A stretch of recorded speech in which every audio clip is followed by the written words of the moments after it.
यहाँ थोड़ा सा भी कुछ होता है पूरी दुनिया वाले को पता चल जाता है, क्योंकि अभी मीडिया का दौर है, कोई भी चीज छुप नहीं सकती।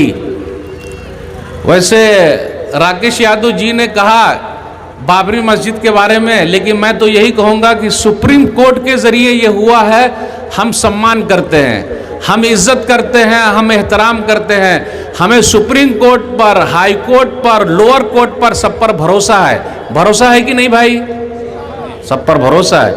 आज एक मस्जिद गई है और आपको मालूम है, मैं यादव जी के लिए बताना चाह रहा हूं, अब उनके ऊपर मेरा मौजू ही चेंज हो गया। आपको मालूम है बाबरी मस्जिद पर पहला हथौड़ा जिसने चलाया था उसका नाम क्या था? देखिए कुछ भी नहीं मालूम आपको, इतना बड़ा मजमा। बाबरी मस्जिद को ढाने के लिए जो पहला हथौड़ा जिसने चलाया था उसका नाम था बलबीर सिंह। क्या नाम था? बलबीर सिंह। बलबीर सिंह 6 दिसंबर 1992 को बाबरी मस्जिद पर पहला हथौड़ा चलाया, ऊपर गुम्बद पर चढ़ गया, पहला हथौड़ा चलाया। और आपको मालूम है यही बलबीर सिंह 1 साल के बाद 1993 में बलबीर सिंह से मोहम्मद आमिर हो गए, उन्होंने इस्लाम कबूल कर लिया। कैसे हुआ ऐसा? 1 साल के बाद जिस बंदे ने बाबरी मस्जिद पर पहला हथौड़ा चलाया वो बंदा 1 साल के बाद इस्लाम कबूल कर लेता है। वो कैसे? ये हमारे मोहब्बत की वजह से, हमारे अखलाक की वजह से। और उसका नाम है मोहम्मद आमिर। अभी 2 साल पहले उनका इंतकाल हो गया। बलबीर सिंह ने अहद किया था, गौर से सुनिएगा, बलबीर सिंह ने अहद किया था जब तक मैं 100 मस्जिद नहीं बनाऊंगा या 100 मस्जिद रिपेयर नहीं करूंगा बाबरी मस्जिद की भरपाई नहीं हो सकती है, क्योंकि मैं भगवान के यहाँ मुंह दिखाना नहीं चाहता कि मैंने ही मस्जिद पर पहला हथौड़ा चलाया है। और अल्लाह ताला ने बलबीर सिंह को मोहम्मद आमिर बना दिया और मोहम्मद आमिर ने 100 मस्जिद बनाकर अल्हम्दुलिल्लाह अभी दुनिया से रुखसत हो गया, उनका इंतकाल हो गया। एक मस्जिद गई है, 100 मस्जिद बन गई है। अल्हम्दुलिल्लाह तो बोलिए। तो ऐसे भी लोग हैं अपने भारत देश में, है कि नहीं है? तो अपना भारत देश बड़ा खूबसूरत है, बड़ा प्यारा है। अगर कोई भारत के खिलाफ कुछ बोलता है तो हमें बड़ी तकलीफ होती है, हम मुसलमानों को। और आपको मालूम है अपने भारत के मिसाइल मैन कौन है? Doctor APJ Abdul Kalam. और भारत को सबसे बड़ा चंदा अगर किसी ने दिया था जंग के मौके पर, वो एक मुसलमान था। उस मुसलमान का नाम क्या है?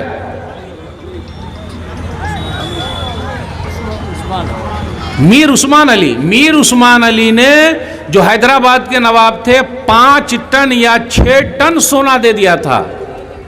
और आपको मालूम है दिल्ली के अंदर 1947 में 15 अगस्त के दिन पहला झंडा जो अपना तिरंगा है, तिरंगा को किसने लहराया था पता है आपको?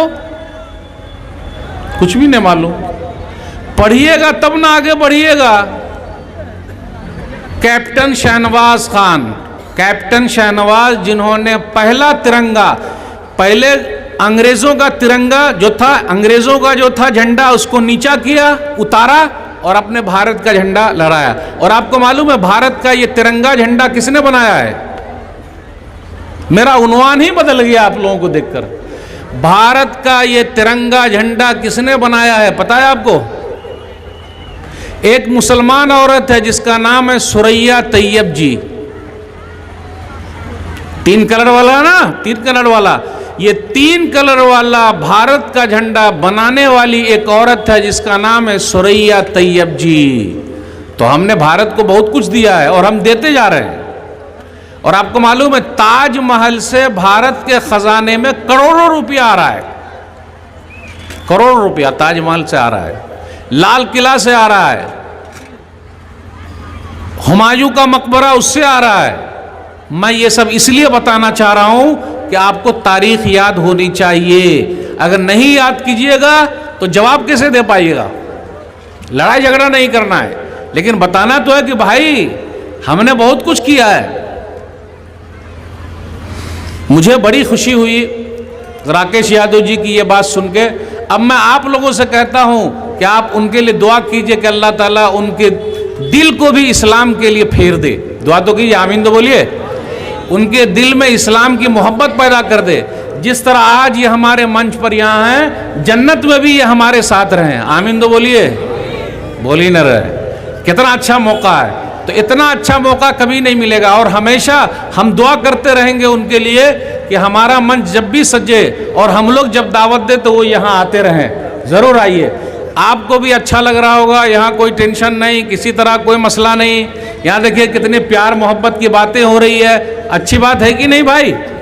सबसे पहले इनको मस्जिद का दर्शन कराइए, अपनी मस्जिद में ले जाइए, फिर वहाँ चाय पानी कराइए और पूरी मस्जिद दिखाइए, घुमाइए। सिर्फ ये भाषण देने आएंगे तभी आइएगा, इनको अपने घर भी ले जाइए, चाय पानी कराइए। सब हमारे भाई हैं भाई। आखिर बताइए, उनका खून और अपना खून दोनों बराबर है कि नहीं है? दोनों का खून लाल है कि नहीं? बराबर है भाई। भारत की आज़ादी में सबकी लड़ाई रही है, सब लड़े हैं, सब मेहनत किए हैं। तो मुझे बड़ा अच्छा लगा उनकी बात सुनकर और मैंने अपना टॉपिक ही बदल दिया। लेकिन अब मैं धीरे धीरे अपने टॉपिक की तरफ आ रहा हूँ। मुझे बच्चों के बारे में कुछ बात करना है। आज हमारे कुछ बच्चे बड़े बिगड़े हुए हैं, कुछ तो बड़े अच्छे हैं।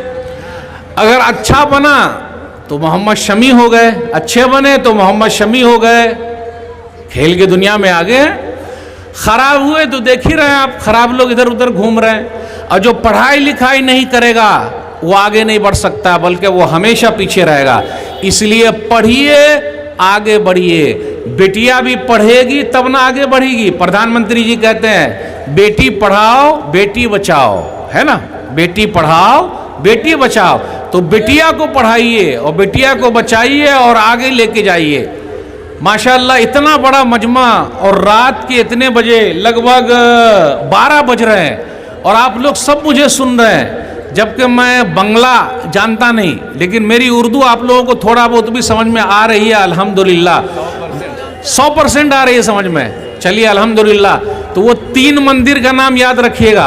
अगर वो एक भी बता दीजिएगा किसी को तो आज भी वो जाके कागज़ को चेक कर ले, वहाँ औरंगज़ेब का नाम आराम से मिल जाएगा। और आप बनारस चले जाइए। अभी मैं बनारस गया था और बनारस में मैं घाट पर भी गया था और आराम से गया। पूरे बनारस में, अब राकेश यादव जी भी गए होंगे, पूरे बनारस में और घाट पर अकेली एक मस्जिद खड़ी हुई है। आप लोगों ने देखा? कभी गए नहीं? मैं गया, एक मस्जिद है अकेली खड़ी हुई है। और आपको सुनकर ताज्जुब होगा, उस मस्जिद की हिफाजत मुसलमान नहीं, गौर से सुनिएगा, उस मस्जिद की हिफाजत मुसलमान नहीं बल्कि हमारे हिंदू भाई कर रहे हैं। बनारस के अंदर एक मस्जिद ऐसी है, घाट पर। मैं उस मस्जिद के अंदर गया, आजू बाजू में किसी भी मुसलमान का घर नहीं है, लेकिन उस मस्जिद की हिफाजत मुसलमान नहीं बल्कि हमारे भाई कर रहे हैं। इससे ये पता चला सब आपके दुश्मन नहीं हैं। आप किसी को अपना दुश्मन न समझिए, आपके दोस्त हैं। पहले उनसे मिलिए, तो उनको अपने यहाँ बुलाइए, तो फिर प्यार मोहब्बत की बातें होगी। तो ये बातें बताना ज़रा ज़रूरी था। अब मैं अपने बच्चों की तरफ आता हूँ, जो बच्चे हमारे कुछ बिगड़े हुए हैं। आप देख लीजिए, कुछ बच्चे ऐसे हैं जिनके कान में बाली है, कान में बाली, होठों पे गाली, मुंह पे गाली, सिर्फ गाली बकते रहते हैं वो लोग। ऐसा कुछ लोगों को देखिएगा कड़ा पहने हुए और मारते रहते हैं। कुछ लोगों को देखिएगा, कुछ नौजवानों को, मैं नौजवानों की बात कर रहा हूँ, उनका खून बहुत गर्म होता। थोड़ा सा किसी से ऐसा धक्का लग गया, देखता नहीं है क्या कैसे चल रहा है? जी नहीं, आपको अच्छा बनना है, ऐसा बनना है कि दुनिया आपका नाम याद रखे। जब आप अच्छे बनिएगा तब ना दुनिया आपका नाम याद रखेगी, और ऐसे खराब रहिएगा तो दुनिया कैसे याद रखेगी? अच्छा बनिए। और बच्चों को अच्छा कैसे बनाना है, माँ बाप को उसके लिए बड़ी मेहनत करनी पड़ेगी और ऐसे सम्मेलन की ज़रूरत है। माशाअल्लाह मैं मुबारकबाद देता हूँ पूरी टीम को जिन्होंने इतना बड़ा सम्मेलन रखा है ताकि लोगों को अच्छा बनाया जाए। इतनी बड़ी गैदरिंग यहाँ जमा हुई है ताकि लोगों को अच्छा बनाया जाए। अल्लाह ताला इसी तरीके से आपको हौसला दे और ये काम करते चले जाइए। मस्जिद के लिए आप बात कर रहे हैं, मस्जिद के लिए यहाँ चंदा जमा हो रहा है, मस्जिद के लिए लोग पैसा दे रहे हैं? कोई नहीं दे रहा ना? कभी भी ऐसा नहीं होता। जो कुछ भी होगा हमको खुद तैयारी करनी, खुद अपना एक वक्त का खाना कम खाएंगे, रोटी कम खाएंगे, भात कम खाएंगे, दाल कम खाएंगे, लेकिन अल्लाह का घर पहले बनाएंगे। और जो अल्लाह का घर बनाता है अल्लाह उसके लिए जन्नत में घर बनाते हैं। इसलिए हमारा कंसेप्ट है कि हमको मरना है। 3 चीज याद रखिएगा, माँ के पेट में सब आदमी रहे, सबको पता है मैं था। नंबर 2 दुनिया में आए हैं, अभी हम घूम रहे हैं। नंबर 3 हमको मर जाना है। ये 3 चीज पता है। इस्लाम के अंदर चौथी चीज भी है कि मरने के बाद उठना है। इसलिए इस्लाम के अंदर जो बच्चे कॉलेज में पढ़ रहे हैं एक जुमला जानते होंगे, प्रोबेबिलिटी, यानी अगर ऐसा हो गया तो इसलिए इस्लाम क्या मानता है, मुसलमान क्या मानते हैं कि मरने के बाद अल्लाह सबको जिंदा करेगा। अगर ऐसा हो गया तो, सबको जिंदा करेगा तो जो लोग मानते हैं कि है ऐसा तो वो तो बच जाएंगे, लेकिन जो लोग मानते हैं कि नहीं ऐसा तो उनका मसला हो जाएगा। इसलिए मेरे भाइयों, अल्लाह का पैगाम प्यार के साथ, अल्लाह का पैगाम अल्लाह के बंदों तक पहुंचाइए। आज हमारे बच्चे कुछ बिगड़े हुए हैं, कुछ इधर उधर जा रहे हैं, पढ़ाई लिखाई नहीं कर रहे हैं, घूम रहे हैं। और अक्सर बच्चों का आप देखिएगा, रात में क्या करते हैं वो लोग, दिन में क्या करते हैं। ये क्या मेरे पास भाई मोबाइल है, रात भर क्या करते, गेम खेलते रहते हैं। एक गेम आया उसका नाम क्या था, पबजी गेम आप लोग खेलते हैं? पबजी बहुत खेलते, गेम खेलते रहते, पबजी।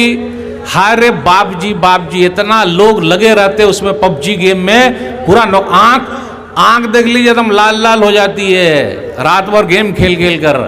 सहाबे कराम कैसे थे, उनके बच्चे कैसे थे, रात भर अल्लाह की इबादत करते थे।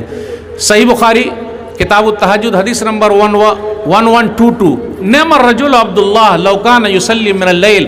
अब्दुल्ला बड़े अच्छे आदमी हैं, काश के रात की नमाज पढ़ते। अब रात में कौन सी नमाज होती है भाई, रात में कौन सी नमाज होती, तहज्जुद की नमाज है। आज हमारी और आपकी नमाज कितने वक्त की रह गई है, 8 की, खाट की, 360 की। 8 वाली जुम्मा की नमाज, खाट वाली जनाजे की नमाज, 360 वाली ईद बकरीद की नमाज, बस खत्म। सही है कि नहीं? 8 की, खाट की, 360 की। अब ये जितने बड़े मजमे में सब लोग मौजूद हैं यहां, अगर फजर में सब लोग हाजिर हो जाएं तो, फजर में सब लोग हाजिर हो जाए तो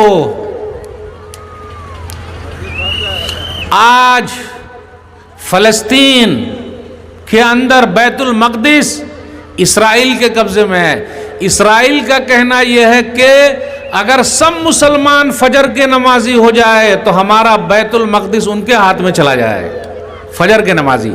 और आपको मालूम है बिल गेट्स, अदानी, अंबानी, बहुत पैसा है उनके पास, लेकिन सबसे बड़ा पैसे वाला कौन है? एक हदीस सुन के जाइएगा, सबसे बड़ा पैसे वाला कौन है? आज मौली साहब बता ही देते हैं।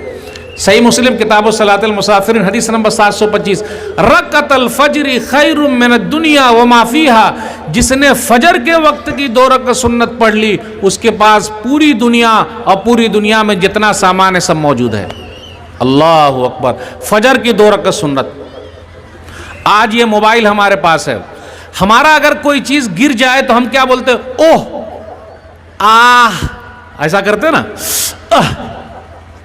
लेकिन अगर मोबाइल गिर जाए तो पूरी जान निकल जाती है, अरे गया काम से। अभी मैं सफर कर रहा था, रात में सोते सोते क्या हुआ, ट्रेन में लेटा हुआ हूं, अब कोई चीज देख रहा था और ऐसे नींद लग गई और सीधा मोबाइल मेरा नीचे गिर के रखा हुआ है। वो तो 3 AC में था। पुलिस वाले वहां से गए, देखिए, सब लोग पुलिस वाले का जब नाम सुनते हैं तो सब सीधा मुंह पे गाली ले आते हैं, पुलिस वाले की बात मत करना। लेकिन हर पुलिस वाला ऐसा नहीं है, हर पुलिस वाले ऐसे नहीं है। उन्होंने जैसे देखा मेरा मोबाइल नीचे गिरा हुआ है, अगर हम में से कोई आदमी होता तो क्या करता? अपने जेब में डाल लेता। और ये मौलवी साहब का मोबाइल है, माशाल्लाह सस्ता वाला नहीं है, अच्छा वाला, अल्हम्दुलिल्लाह। अब आप लोग समझ ही गए, अल्हम्दुलिल्लाह। तो क्या हुआ, ये मोबाइल ऐसे रखा हुआ है, वो सामने आए, एकदम अभी जल्दी का वाकया, मोबाइल उठाया और मुझे उठाया, अजी ये आपका मोबाइल है? तो अब मेरी नींद खुली कि अरे, तो अब मैं तो यहां रखा हुआ था, तो यहां खोल ये करके देखा, पैजामे में, जेब में, तो ये तो है ही नहीं। यहां भी देखा नहीं है, यहां देखा नहीं है। तो बोला सर जी ये मेरा ही है। बोला ऐसे ही सोए रहिएगा और मोबाइल ऐसे गिरा रहेगा तो क्या होगा, कोई उठा लेता तो? आज भी ईमानदारी बाकी है। मैं ऐसे पुलिस वालों को, फौजियों को, सबको सलाम करता हूं, सलूट करता हूं। लोग नेताजी का नाम सुनते हैं, मुखिया जी का नाम सुनते हैं, बोले गाली बकते। हर आदमी ऐसे नहीं है भाई, हर आदमी ऐसे नहीं है। वो आपकी सेवा में लगे हुए हैं, आप उनका सम्मान कीजिए, उनको इज्जत दीजिए। तो हमारे नौजवान कुछ ऐसे हैं जो रात रात भर मोबाइल में लगे हुए हैं। अल्लाह के लिए रात को सोने में गुजारिए, ताकि क्या हो, सुबह के वक्त जब हम फजर की नमाज पढ़ें तो उसके बाद हमारा फायदा हो। हमारे कुछ नौजवान ऐसे हैं जो अभी शादी नहीं कर रहे। शादी क्यों नहीं कर रहे भाई? अरे मौलवी साहब पैर पर खड़े होंगे तो शादी करेंगे। सब लोग ऐसे बोलते हैं पैर पर खड़े होना। तो अभी हम और आप पैर पर खड़े हुए या हाथ पर खड़े हुए हैं? बताइए। हाथ पर खड़े हुए हैं। अभी भी हम और आप पैर पर ही हैं। तो लेकिन क्या बोलते, अरे मौलवी साहब ऐसा नहीं, वो पैसे वाला पैर होना चाहिए। और आप लोगों के यहाँ शादी ब्याह में, दान दहेज में सामान लोग लेते हैं क्या 2 चक्का या 4 चक्का? सही जवाब दीजिएगा। सभी चक्का लेते हैं, वो भी 4 चक्का। आप लोगों के यहाँ शादी में 2 चक्का चलता या 4 चक्का चलता? 2 चक्का से मुराद फटफटिया ना? अरे बोलिए ना, 2 चक्का से मुराद फटफटिया, और 4 चक्का से मुराद बोलोरो। सही कहा आपने, बोलो दोनों चल रहा है। अब आप ही बताइए, अगर इतनी महंगी शादी कीजिएगा तो इतनी बहनें बैठी हुई हैं, उनकी शादी कैसे होगी भाई? अच्छा, बाराती भी आप लोग जाते हैं, जाते हैं कि नहीं जाते? कितने जा रहे हैं बाराती आपके यहाँ? 200 लोग। शेख साहब 200 लोग जाते हैं? अल्लाह अकबर। इतने बड़े लोग, इतना बड़ा मजमा, अगर सब लोग आज से बोले, आज से, लॉकडाउन जब लगा था तो सरकार ने क्या कहा था, कितने लोग जाएंगे बाराती? 20 लोग। हम सरकार से आग्रह करते हैं इस मंच से कि वो आज ही कानून बना दे कि लॉकडाउन वाला कानून शादी वाला हमेशा चलेगा। फायदा है कि नहीं बताइए? अगर सरकार बोले 20 तो 20, अगर 20 ही लोग जाना शुरू कर दे तो बेटी वाले का फायदा होगा कि नहीं होगा? बड़ा फायदा हो जाएगा, और अच्छा खा के भी आएंगे। ये 100-100 लोग, 200-200 लोग, और खाने में मालूम है क्या क्या मिलता? आजकल लोग पानी भी बिस्लेरी वाला पी रहे हैं, पी रहे कि नहीं? शादी ब्याह में जाते, और एक पानी का नाम आता कीनले। कीनले जानते हैं आप? कीनले। कीनले को एकदम गाढ़ी उर्दू नहीं, एकदम नीचे वाली उर्दू करेंगे तो उसका मतलब होता खरीद ले, यानी कोई चीज ले ले। तो लोग वो वाला पानी पी रहे हैं। अब आप ही बताइए, किसी दूसरे के यहाँ आप जा रहे हैं, कल का पानी वो ज्यादा अच्छा है वो आपके कीनले पानी से। कल का पानी जो हाथ का चापाकल है, और उस लड़की वाले ने जो आपको खिलाया है, हो सकता है ब्याज पर ला के खिलाया हो, और ब्याज का पैसा मुसलमान के लिए खाना हलाल नहीं है, क्योंकि किसी का खून चूसना हो गया। तो आप वहां जा रहे हैं, खाना खा रहे हैं, अच्छा कर रहे हैं या गलत कर रहे हैं? बोलिए। और कभी कभी ऐसा होता कि बाराती की गाड़ी ही उलट जाती है, पूरे बाराती लोग मर जाते, लेकिन रोटी और बूटी नहीं छोड़ते। जानते हैं? रोटी और बूटी खाना नहीं छोड़ते। 15 साल हो गए अल्हम्दुलिल्लाह मैं कहीं बाराती नहीं गया। 15 साल हो गए, अकेला आदमी, मैं सीधा भिरा हूं। और मैं उलमा से भी कहता हूं ये लोग भी ये अहद कर ले कि चाहे जो हो जाए, जो लेन देन करेगा, डीजे बजाएगा, बाजा बजाएगा, उसका निकाह नहीं पढ़ाएंगे, सीधा निकाह नहीं पढ़ाएंगे। मैं कोई निकाह पढ़ाता हूं, शर्त है पहले लड़की को महर देना या बताने का कि हाँ हम मार देंगे, तो मैं निकाह पढ़ाता हूं, वरना नहीं। और बाराती का 15 साल हो गया नहीं भाई, लड़की वाले पर बोझ बनिएगा तो हम सरकार से बार बार कहते हैं कि वो 20 वाला कानून आप लागू रखिए, हमेशा हमेशा लागू रखिए, बड़ा फायदा होगा और पूरे भारत देश का फायदा हो जाएगा। होगा कि नहीं होगा? माशाअल्लाह। इसलिए मेरे भाइयों, शादी सादी करनी है, सिंपल करनी है। जितना सिंपल कीजिएगा बेटी वाला आपको दुआ देगा। और जो खाना मिल जाए आप खा लीजिए। ये क्या, अरे अच्छा नहीं था, बूटी बराबर नहीं थी, ओहो मेरे दांत में घुस गया, अरे मैं डायबिटीज का मरीज हूं, मैं बीमार आदमी हूं। तो आप गए क्यों बाराती भाई? आप गए क्यों? तो आज इस मंच से आप लोग लेके जाइए, बाराती नहीं जाएंगे। बोलिए मेरे साथ, बाराती। देखिए नहीं बोलना है क्योंकि जाएंगे सब।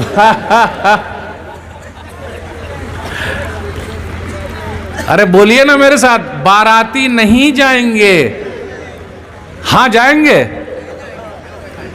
कितने भाई ये बाराती नहीं जाएंगे? हाथ उठाइए तो।